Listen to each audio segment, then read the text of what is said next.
할렐루야. 우리 찬양 받으신 주님께 영광의 박수 올립시다. 주님 감사합니다. 주님 감사합니다. 귀한 찬양해 주신 할렐루야 찬양대 감사합니다. 오늘은 8월 1일입니다. 8월 첫 주일입니다. 우리 오늘부터 또 8월 한 달 믿음으로 살아봅시다. 하나님 말씀 붙들고 새로운 각오와 새로운 다짐으로 그렇게 살면은 하나님이 복된 삶이 되게 해주실 줄 믿으시기 바랍니다. 오늘 증거할 말씀의 제목 한번 따라 합시다. 교회 오면 천사, 집에 가면 마귀. 오늘 여러분에게 전할 이 말씀은 여러분이 편안하게 들을 수 있는 좋은 이야기는 아닙니다. 어쩌면 여러분이 좀 심각하게 무거운 마음으로 들어야 될 정말 중요한 설교를 할 것입니다. 오늘 이 설교는 어느 특정한 사람 이야기가 아닙니다. 우리 모두에게 해당되는 그런 설교입니다. 굳이 한 사람 지정하자면 제가 저 자신에게 하는 설교입니다. 우리 모두가 지금 그와 비슷한 삶을 살고 있지 않습니까? 교회 오면 다 천사같이 보이는데 집에 가면 마귀처럼 사는 사람도 있습니다. 저도 그렇게 살았습니다. 이렇게 대부분 사람들이 두 얼굴을 가지고 살고 있습니다. 마치 연극 배우처럼 사는 가정들은 안 계십니까? 교회 와서 신앙생활하는 것 따로, 집에 가서 사는 모습 따로. 여러분, 그렇게 살면 올바른 신앙생활 하는 거라고 할 수 없습니다. 믿음의 사람은 결코 그렇게 살면 안 됩니다. 우리가 믿는 것과 우리가 사는 것이 같아야 됩니다. 오늘 이 설교는 하나님 앞에 회개하는 마음으로 제가 저 자신에게 하는 설교입니다. 그리고 여러분에게도 두려워하는 마음으로 이 말씀을 증거하는 것입니다. 왜? 우리 모두 하나님 앞에서 아무거나 감추거나 숨길 수 없습니다. 왜? 하나님은 모든 걸 다 아시고 다 보고 계시기 때문입니다. 그러므로 오늘 좀 무거운 주제이지만 이 말씀을 듣고 아멘하고 순종하면 여러분의 인생이 달라지고 여러분의 삶이 변화될 줄 믿으시기 바랍니다. 하나님이 담임 목사인 저에게 목회하면서 맡겨주신 가장 큰 사명이 뭐냐 하면, 제가 여러분에게 돈 잘 버는 방법 그런 거 가르칠 수 없어요. 다만 저는 여러분의 영혼을 천국까지 잘 인도하는 게 저의 사명이라고 믿고 있습니다. 그런데 만약에 담임 목사인 제가 여러분에게 복음을 잘못 전하고 믿음을 잘못 해석해서 만약 여러분이 한 사람이라도 천국까지 못했다면 그것은 제 책임입니다.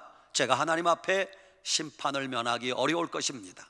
그런데 제가 정확한 복음을 전하고 정확한 믿음을 증거했음에도 불구하고 여러분들이 그 말씀을 거부하고 받아들이지 않아서 잘못된다면 그것은 순전히 여러분 자신의 책임입니다.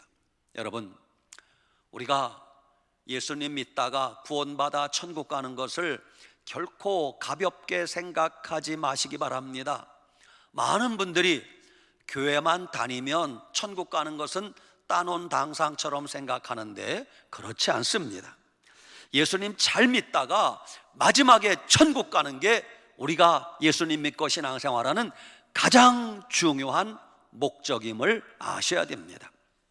물론 예수님 믿는 기독교 신앙의 기본 진리는 불변입니다.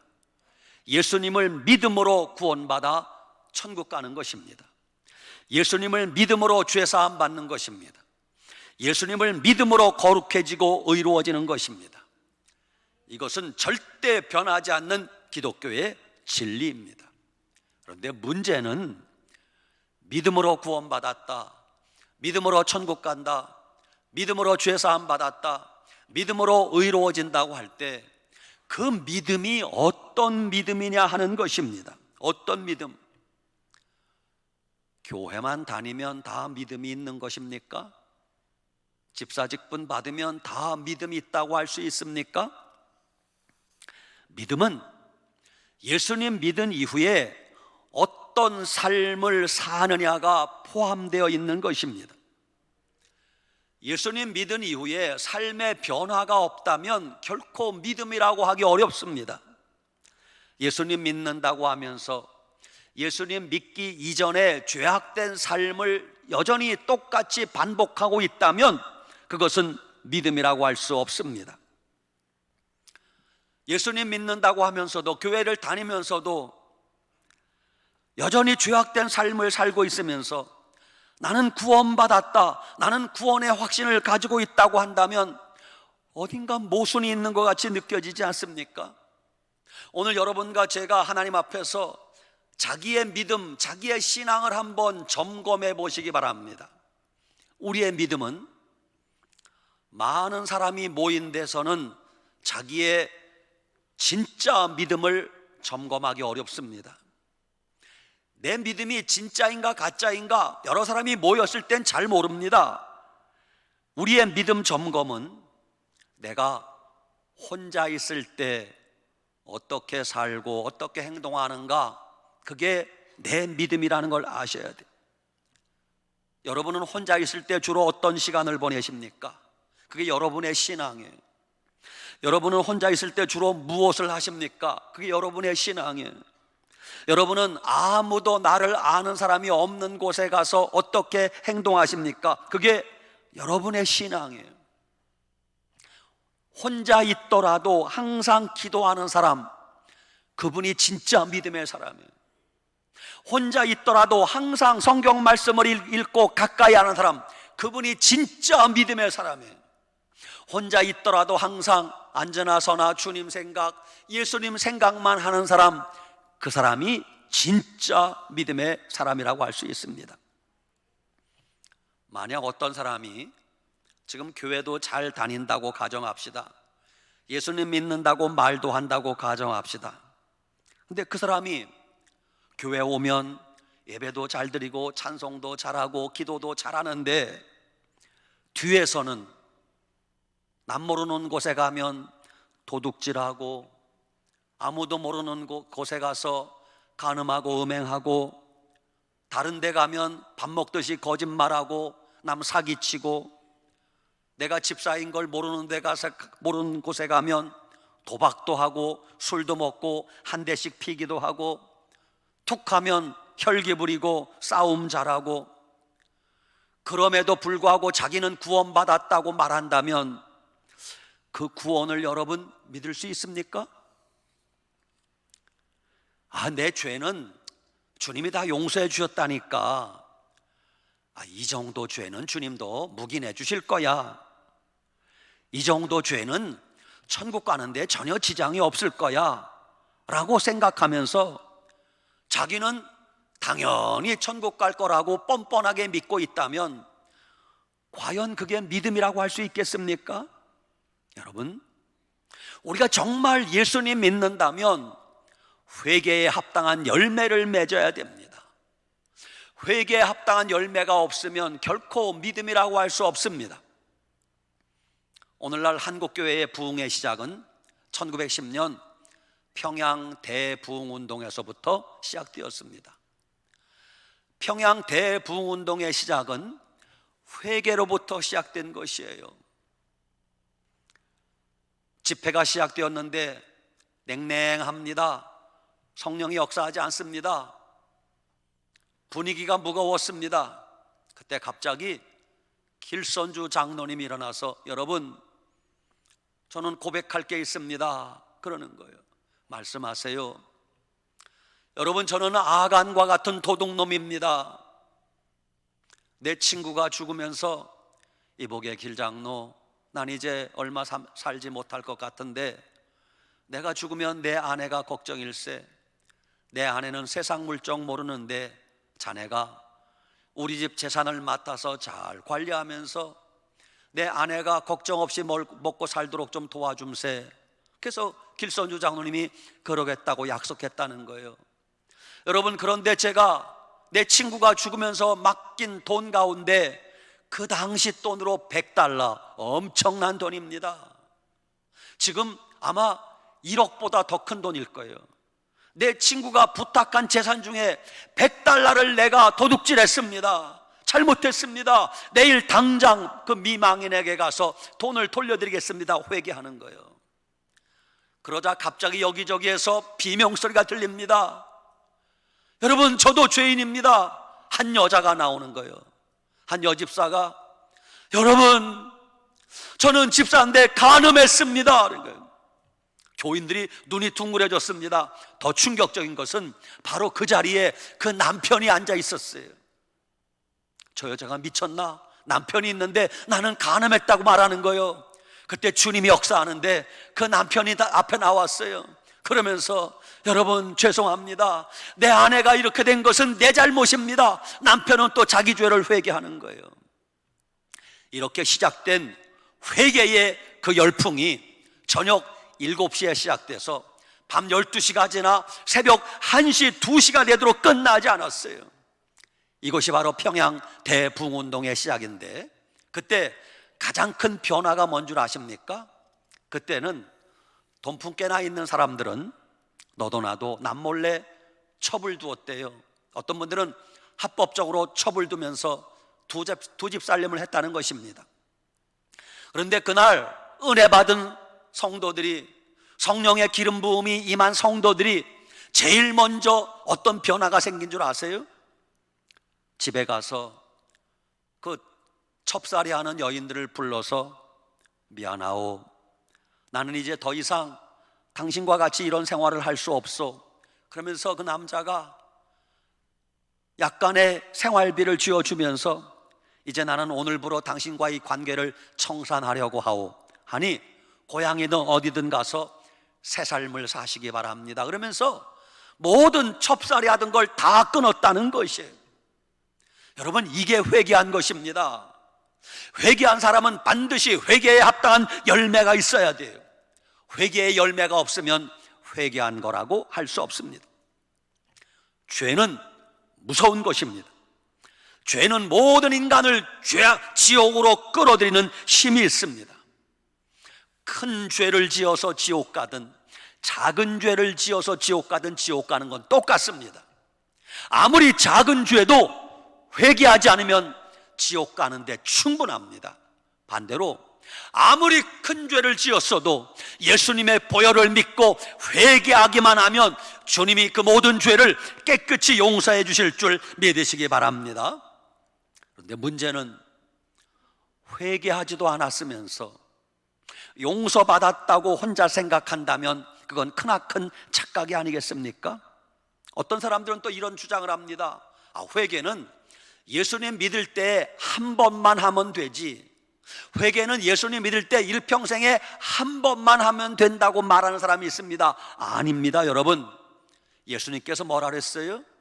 예수님 믿을 때 하는 회개는 목욕하는 회개다. 그런데 우리가 매일매일을 살아가면서 짓는 작은 죄들이 있어요. 그 죄를 회개하는 발 씻는 회개는 매일같이 해야 된다고 주님도 말씀하셨어요. 여러분과 제가 천국 가는 것은 내가 확신하기만 하면 가는 것입니까?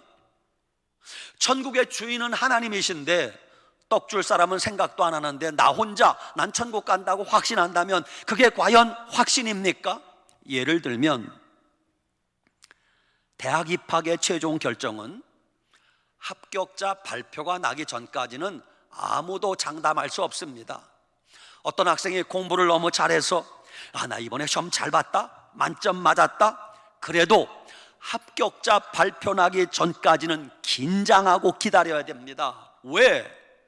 어떻게 될지 모릅니다. 지금 일본에서 올림픽이 진행 중입니다.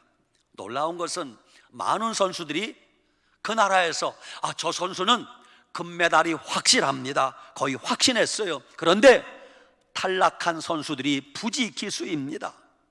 자기는 금메달 딸 거라고 확신했는데 막상 뚜껑을 열어보니 아무것도 못 땄어요. 초반에 탈락했습니다. 오늘 우리 그리스도인의 믿음을 스스로 점검해 봐야 됩니다.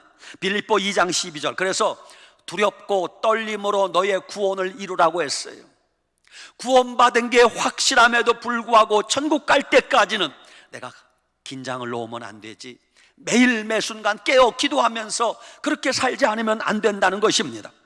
고린도전서 9장 27절 사도 바울의 고백입니다. 내가 내 몸을 쳐 복종하게 함은 내가 남에게 전파한 후에 자신이 도리어 버림을 당할까 두려워함이라 그랬어요.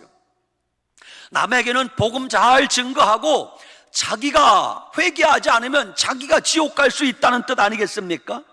어떤 이들은 한번 구원은 영원한 구원이다 말하는데, 저도 그러면 좋겠습니다만은 그 말 확신할 수 없습니다. 예를 들면 교회 학교에서 간혹 이런 예화를 듭니다. 전도사님들이, 선생님들이 10,000원짜리 돈을 하나 꺼내서 여러분 이거 얼마짜리예요? 10,000원짜리예요. 이 돈 갖고 싶어요? 네 선생님 주세요. 그래요. 자, 여러분 잘 보세요. 돈을 선생님이 꾸깁니다. 여러분 이 돈이 어떻게 됐어요? 아이고 꾸겨졌네요. 꾸겨졌어도 이 돈은 얼마짜리예요? 10,000원짜리예요. 여러분 돈이 꾸겨져도 10,000원짜리죠. 이처럼 우리가 어떤 죄를 지어도 우리가 하나님 자녀인 건 틀림없습니다 라고 설명하는 것은 대단히 위험한 설명이에요. 거기 조건이 들어가야 돼요. 우리가 인생 살면서 인생이 구겨질 수 있습니다. 망가질 수 있습니다. 파산날 수 있습니다. 그런데 그냥 구겨지고 망가지고 죄 가운데 빠져도 우리가 하나님의 자녀라는 신분이 변하지 않는다? 절대 그렇지 않습니다. 조건이 있어요. 인생이 구겨졌으면, 죄에 더럽혀졌으면 뭐 해야 돼요? 회개해야 돼요. 회개하면 그 구원을 확신할 수 있지만 회개치 않았음에도 불구하고 자기 혼자 나는 구원받은 게 틀림없다고 확신한다면 그건 그야말로 착각이 아닐 수 없습니다. 여러분 이런 부담스러운 성경 말씀 왜 일부러 잊어버리려고 하십니까?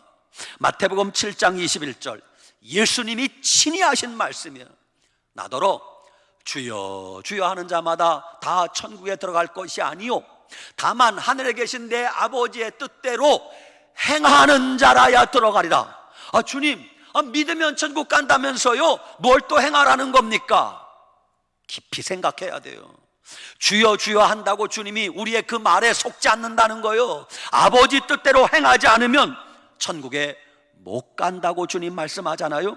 마태복음 18장 3절 너희가 돌이켜 어린아이들과 같이 되지 아니하면 결단코 never 절대로 천국에 들어가지 못하리라 그랬어요. 이 말 들어도 걱정 안 돼요? 어린아이와 같이 되지 아니하면 어린아이의 믿음은 순수합니다. 오염되지 않았습니다. 깨끗합니다. 그렇게 안 되면 결단코 천국에 못 간대요.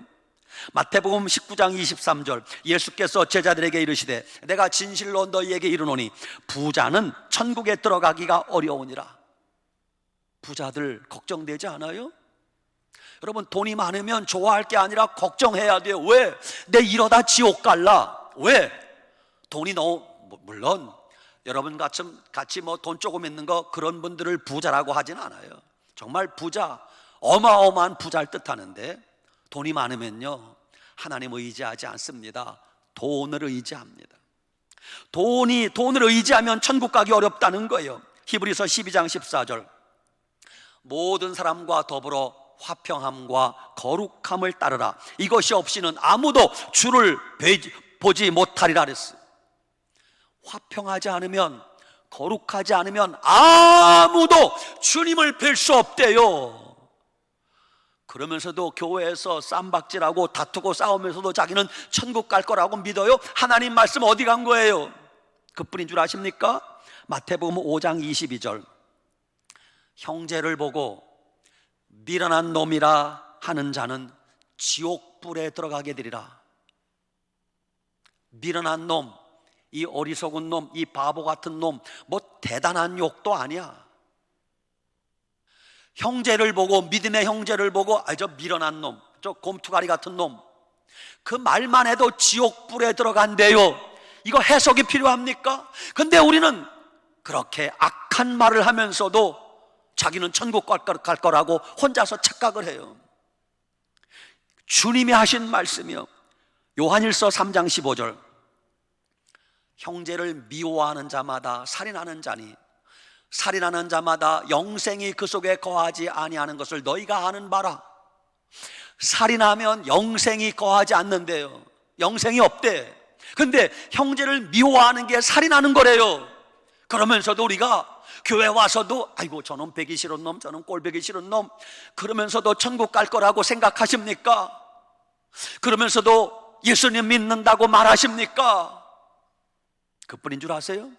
요한계시록 21장 8절에 보면 천국까지 못하는 자 명단이 나오는데, 믿지 않는 자 천국 못 가요, 음행하는 자 천국 못 가요, 우상 숭배하는 자 천국 못 가요, 살인하는 자 천국 못 간대요. 거기 뭐가 나오는가? 거짓말하는 자가 포함돼요. 거짓말하는 자들은 불과 유황으로 타는 못에 들어가리라 그래요. 그래도 그리스도인들이 어쩜 그렇게 거짓말 잘하는지, 뻔뻔하게 거짓말 잘하는지, 거짓말하고도 회개할 줄 않는다면 여러분 걱정되지 않아요? 이런 말씀 들으면서도 조금 더 걱정하지 않고 두려워하지 않는다면 이거 심각한 문제가 아닙니까? 자기 혼자 천국 갈 거라고 확신해요. 떡 줄 사람은 생각도 안 하는데, 어떤 교인들은 난 이 정도면 의인이지 뭐, 난 이 정도면 구원받은 게 틀림없어, 아주 자만하고 교회 다닙니다. 어떤 분들은 같은 교회를 다니면서도 교회 오기만 하면 얼굴을 들지 못합니다. 주님, 나는 죄인입니다. 주님, 나는 불의한 자입니다. 그러면서 오기만 하면 가슴을 치고 회개하고 통곡하느라 여념이 없어요. 여러분은 이 둘 중에 누가 천국 갈 거라고 생각하십니까? 성경에 이런 자는 결단코 천국에 못 들어간다고 해요. 첫 번째, 예수님 안 믿는 불신자는 절대 천국에 들어갈 수 없습니다. 두 번째, 알곡 가운데 섞여 있는 가라지는 천국에 못 간대요. 가라지, 성경에 뭐라 그래요? 가라지는 먼저 거두어 불사르게 단으로 묶고, 가라지는 불구덩이 속에 들어간대요. 세 번째, 곡식 가운데 섞여 있는 쭉정이는 못 들어간대요. 쭉정이는 꺼지지 않는 불에 태우시리라. 여러분, 쭉정이가 본래부터 쭉정이입니까? 아니에요. 쭉정이는 본래는 알곡이었어요. 본래는 곡식이었어요. 그런데 중간에 어떤 이유로 병들었던지, 어떤 이유로, 무슨 이유로 그게 새카맣게 썩어버렸어요. 그게 쭉정이야. 본래는 알곡이었는데, 본래는 곡식이었는데 새카맣게 썩어버리면 그게 쭉정이가 되는 거예요. 쭉정이 되면 주님이 긍휼을 베풀지 않아 쭉정이는 꺼지지 않는 불에 태우시리라. 걱정되지 않아요? 의인 가운데 섞여 있는 악인들은 천국에 못 간대요. 양무리 가운데 섞여 있는 염소는 천국에 못 간대요. 마태복음 13장 49절, 세상 끝에도 이러하리라. 천사들이 와서 의인 중에서 악인을 갈라내어 풀무불에 던져 넣으리니 거기서 울며 이를 갈미 있으리라. 마태복음 25장에는 신랑을 기다리던 10처녀 비유가 나옵니다. 10명이 다 신랑을 기다리고 있었어요. 신랑은 예수님을 뜻하고 10처녀는 우리를 뜻해요. 그 10명 가운데 5은 슬기롭고 5은 미련한지라. 그런데 신랑이 더디 오는 거예요. 곧 온다 하던 신랑이 2000년 지나도 안 와. 그러면서 10명의 처녀가 다 꾸벅꾸벅 졸았어. 그런데 그 중에 5명의 처녀는 등불을 켜놓고 졸았어요. 여분에 기름이 있었어요. 미련한 처녀는 등불이 꺼져가고 있어요. 여분에 기름이 없어요. 그때 생각지 않은 시간에 도적같이 신랑이 오는 거예요. 보라, 신랑이로다, 맞으러 나오라. 잠에서 깬 슬기로운 5 처녀가 주여 어서 오시옵소서 등불을 들고 공중 혼인잔치에 들어가고 문이 닫혔어요. 뒤늦게 미련한 5 처녀가 이 사실을 알고 아이고 주님 어찌합니까? 한 번 닫힌 문을 막 두드립니다. 한 번 닫힌 구원의 문 열려지지 않는다고 주님이 말씀하세요. 여러분, 우리는 기억하셔야 돼요. 요즘 제가 천국 지옥에 관한 이야기를 많이 보고 있습니다. 특히 주님이 어떤 사람에게 지옥에 관한 모습을 보여주시는데 거의 90% 이상 지옥을 보고 온 간증자들의 공통점이 있는 걸 하나 알았어요. 지옥을 보고 온 자들의 공통점이 뭐냐? 하나님이 지옥을 보여주시는데 지옥에 교회 다녔던 사람들이 있다는 거예요. 이게 우리의 마음을 아프게 합니다. 이게 우리가 정신 번쩍 차려야 될 이야기 아니에요? 믿고 싶지 않지만 만약 이 말이 사실이라면 어떨 것인가? 우리 바짝 긴장하셔야 됩니다. 성경은 한 번 믿으면 영원한 구원이라 말한 적이 없어요. 믿음에서 떠난 자들이 있다고 성경은 경고하고 있어요.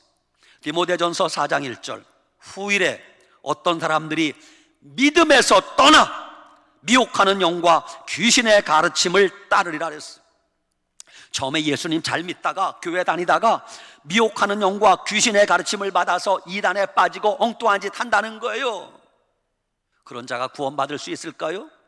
디모데전서 6장 10절, 돈을 사랑함이 일만하게 뿌리가 되나니 이것을 탐내는 자들이 미혹을 받아 믿음에서 떠나 많은 근심으로 자기를 찔렀도다. 여러분, 돈이 필요하지만 돈을 사랑하지는 말래요. 왜? 부자 되려고 그것을 돈을 탐내다가 미혹을 받아 믿음에서 떠났다는 거예요. 여러분, 돈 버는 게 중요한데 돈 버느라 정신 팔려서 믿음 팔아버리면 그 돈이 무슨 소용이 있어요? 전에는 아이고 하나님, 우리 성도님들 사업 좀 잘 되게 해주세요, 돈 좀 잘 벌리게 해주세요. 요새 그런 기도 안 해요. 왜 안 한 줄 아십니까? 돈 잘 벌리니까. 돈 안 벌릴 때는 주일 예배 잘 드리던 분들이 돈 잘 벌리니까 교회 안 와. 돈 잘 벌리니까 돈 버는데 정신이 팔려서 주님 잃어버려요. 아, 내가 기도 이러면 안 되겠구나. 돈 잘 벌게 해달라고 그 기도 안 해 이제는. 왜? 돈 벌리니까 믿음에서 떠나는 자들이 있더라니까요. 우리는 작은 죄에도 민감하셔야 됩니다. 주님이 죄의 삭은 사망이라고 했습니다. 우리가 죄에 둔감해지는 순간 하나님에게서 멀어진다는 걸 아셔야 돼요. 모든 죄는 우리를 지옥으로 끌고 간다고 말씀드렸습니다. 모든 죄는 인간을 영원한 멸망에 이르게 한다는 걸 잊지 마셔야 돼요. 죄를 지었으면 마음 아파야 됩니다. 가슴 아파야 됩니다. 고통스러워야 됩니다. 그리고 즉시 회개해야 됩니다. 죄를 지었으면 하나님 앞에 몸부림치며 빨리 회개해야 그것이 사는 길입니다. 죄를 짓고도 뻔뻔하고 당당하면 안 됩니다. 여러분, 율법과 복음에 대한 그리고 죄에 대한 성경 해석은 결코 어렵지 않습니다. 너무 어려운 거 여러분 좋아하지 마세요. 예를 들면 이렇게 주장하는 분들이 계세요. 여러분, 죄를 지어도 용감하시기 바랍니다. 죄를 지어도 담대하시기 바랍니다. 저도 예전에 한번 그 설교 한 적이 있는데 알고 보니까 이건 지극히 잘못된 설교예요. 그 말은 듣기에는 그럴듯해 보이고 아주 굉장한 새로운 성경 해석처럼 보이지만 이건 잘못된 것입니다. 그들이 계속 이렇게 주장합니다. 여러분, 우리가 죄를 지었어도 예수님이 용서해 주셨으니까 용감하세요.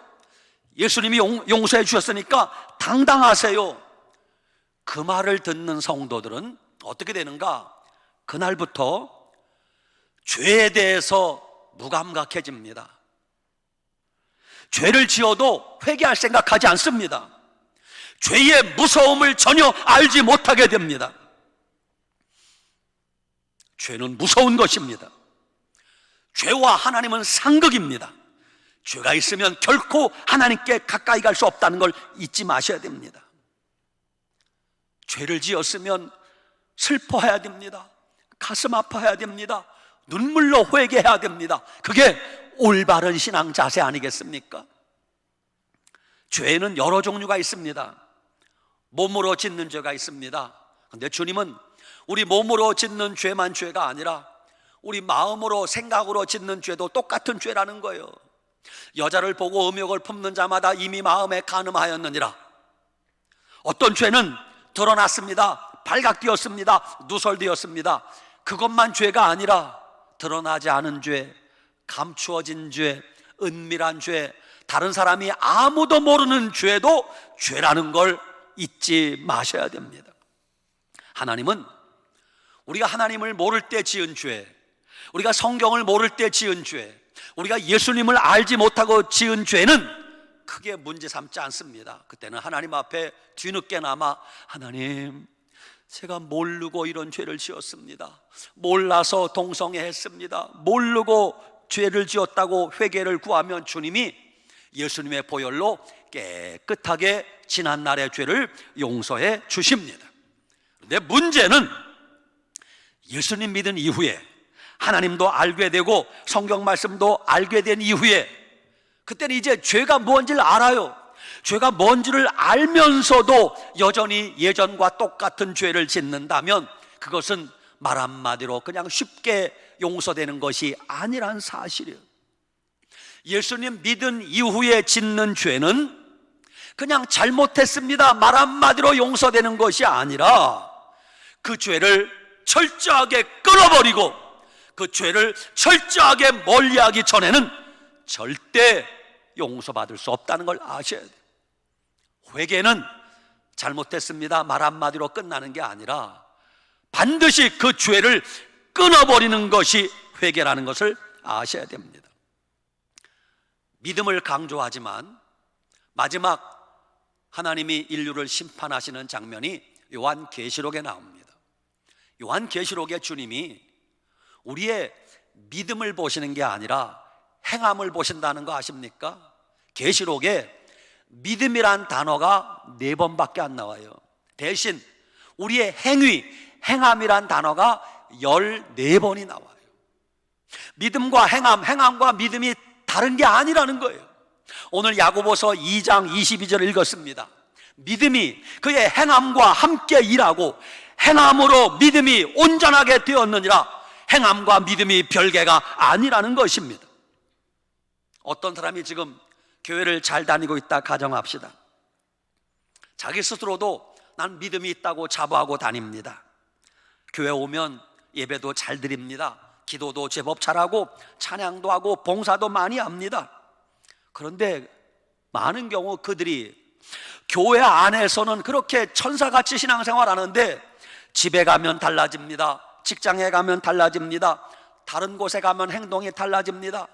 어떤 집사님은 교회에서는 별명이 천사인데 직장에 가면 별명이 독사라고 합니다.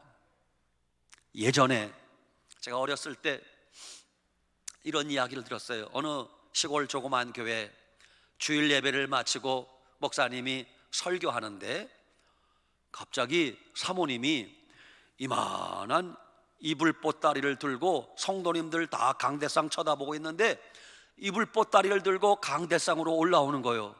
어휴, 미쳤나 저 양반이 왜 그러는 거야?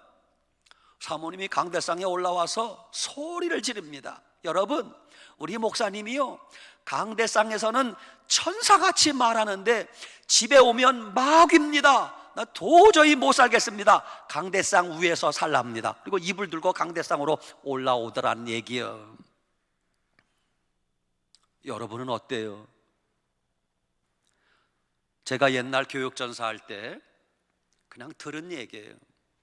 서울의 어떤 교회 학교 교사들은 저녁 예배 마치면 뒤풀이 한다고 교회 학교 교사가 호프집에 가서 맥주잔을 쨍그렁 하면서 뒤풀이 한대요. 어떤 교회 성가대원들은 저녁 예배 마치면 목이 컬컬하니까 뒤풀이 한다고 노래방에 가서 그렇게 뒤풀이를 한대요. 뭔가 앞뒤가 맞지 않는 거 아닙니까? 어떤 분들은 요즘 가장 심각한 문제가 뭐냐, 예배 마치고 이제 집에 가거나 어딜 가면 혼자 있게 됩니다. 여러분은 혼자 있으면 뭐 합니까? 많은 분들이 혼자 있으면 스마트폰 쳐다봅니다. 노트북 열어봅니다. 태블릿 PC 들여다보면서 자연스럽게 늘 하던 대로 포르노를 뒤적거리는 분들이 있다고 합니다. 많은 분들이 그게 죄라는 걸 알면서도, 이러면 안 된다는 걸 알면서도 습관이 되어서 그렇게 교회 생활하는 분들이 있다는 것입니다. 어떤 분들은 교회 오면 열심히 기도하고 찬양도 잘하는데 집에 가면 돌변한답니다. 분노를 폭발하기도 하고 가족을 구타하기도 하고 가재도구를 집어던지기도 하고, 이런 교인들이 있다면 오늘 이 말씀 듣고 우리가 회개할 생각해야 되지 않겠습니까? 어떤 분들은 교회를 다니면서 아내가 있고 남편이 있는 배우자가 있음에도 불구하고 아무도 모르게 은밀하게 다른 여자, 다른 남자를 만나고 있다면, 여러분, 그래도 나는 교회 다니니까 구원받았을 거라 생각하십니까? 그 죄를 끊기 전에는 회개했다고 할 수 없는 것이에요. 다른 사람에게 알려졌을 때 부끄러워지는 모든 것은 다 죄예요. 다른 사람이 알아도 괜찮은 건 그건 죄가 아니야. 제가 어떤 여자를 만나는데 제 아내하고 어디 간다, 그건 누가 봐도 괜찮아. 들켜도 괜찮아. 왜? 내 아내니까. 그런데 제 아내가 아닌 다른 여자하고 팔짱 끼고 어딜 간다? 그건 죄라는 거예요. 그게 음행이에요. 폭행과 음주, 마약, 담배, 폭식, 도박, 도둑질, 거짓말 다 해당되는 거예요. 미국에 애슐리 메디슨이라는 사이트가 있대요. 애슐리 메디슨, 뭔지 검색해 보지는 마세요. 결혼한 남녀에게 다른 은밀한 남녀를 소개해 주는 사이트예요. 쉽게 말하면 뒤에 숨어서 불륜을 저지르게 만드는 그런 사이트예요. 거기 어마어마한 사람이 회원 가입이 되어 있는데, 몇 년 전에 어느 컴퓨터 잘하는 해킹 업자가 그 애슐리 메디슨이라는 사이트를 해킹했대요. 거기 가입한 회원들을 명단을 뽑아서 공개해버렸네. 난리가 났습니다. 그런데 그 명단 중에는 교회 중직자가 400명이 넘더라는 거예요. 교회 중직자가. 저분 교회 뭔데? 저분 교회 400여 명이 들통이 났습니다. 부끄러워졌습니다. 감당하기 어려워졌어요. 그 들통난 교회 중직자 400명 가운데 2명이 자살하고 말았어요. 여러분, 이게 죄의 결과예요. 오늘 이 부담스러운 설교를 할까 말까 수없이 고민했어요. 그런데 여러분, 이 말씀을 들어야 돼요. 죄를 용서받고 새로워지려면 오늘부터 회개하셔야 돼요. 철저히 회개하셔야 돼요. 180도 돌이켜야 돼요. 은밀하게 숨어서 하던 모든 죄악을 당장 끊으셔야 돼요. 드러나기 전에, 발각되기 전에 멈추셔야 돼요. 너무 늦어지기 전에, 지옥 가기 전에 멈추셔야 돼요. 하나님은 오늘 죄에 대해서 말씀하시는 것은 우리를 정죄하는 게 목적이 아니에요. 우리를 정신 차려 회개하는 게 목적이에요. 하나님은 우리의 숨겨진 죄를 발각되게 해서 공개하게 만들고 만천하에 우리를 부끄럽게 하는 게 목적이 아니에요. 우리가 빨리 깨닫고 회개하고 구원받게 하는 게 목적이에요. 죄는 처음부터 큰 죄 짓는 사람 없어요. 바늘도둑이 소도둑 된다고 처음에는 누구나 다 작은 죄에서 시작되는 거예요. 작은 거짓말 하나, 작은 도둑질 하나, 작은 손놀림 하나, 작은 내 마음의 생각 하나, 작은 눈동자 한번 빼앗겼을 뿐인데 거기서부터 큰 죄를 짓게 된다는 걸 아셔야 돼요. 그러면 어떻게 하면 죄를 이길 수 있는가? 웨인 프리에트라는 목사님이 이런 말을 했어요. 당신이 영양분을 제공하는 것은 성장하게 되고 굶기는 것은 죽게 될 것입니다. 이것은 육체적, 정신적, 영적인 모든 면에 다 적용됩니다. 그러므로 여러분 속에 숨어있는 나쁜 생각, 부정적인 죄악된 것을 굶기고 긍정적이고 경건한 것들에는 영양분을 공급하시기 바랍니다. 그러면 여러분의 삶에 경건의 열매를 맺게 되고 사탄 마귀가 놓은 올무에 걸리지 않을 것입니다. 그랬어요. 죄악이 자라는 영양분을 주지 말라는 거예요. 믿음이 자라는 영양분을 주라는 거예요. 사랑하는 여러분, 결론입니다. 하나님은 지금도 여러분 사랑하고 계심을 믿으시기 바랍니다. 오늘 받아들이기 마음이 무거운 죄에 대하여 주님이 말씀하시는 이유는 회개할 기회를 주시는 것이에요. 오늘 이 말씀 듣는 여러분들은 감사하셔야 돼요. 왜? 이 말씀 듣지 못한 사람들은 자기가 회개 안 한 것도 모르고 살다가 죽으면 그냥 지옥 가는 거예요. 이 말씀 듣는 여러분, 회개할 기회가 있음에 감사하시기 바랍니다. 회개한 사람은 오늘부터 당장 끊어야 돼. 사람이 몰라도 주님과 나 사이에 주님만 아는 죄 당장 끊어야 됩니다. 오늘 8월 1일입니다. 날짜도 좋습니다. 여러분, 지난 날은 고린도후서 5장 17절 누구든지 그리스도 예수 안에 있으면 새로운 피조물이라 이전 것은 지나갔으니 보라 새 것이 되었도다. 오늘부터 결단하시기 바랍니다. 오늘 지금 여기서 그 모든 죄악 주님 앞에서 결단하여 끊어버리시기 바랍니다. 그러면 주님이 은혜를 베풀어 주실 것입니다. 주님이 우리를 용서하셨음을 깨닫게 될 것입니다. 우리에게 다시 구원의 기쁨을 회복시켜 주실 것입니다.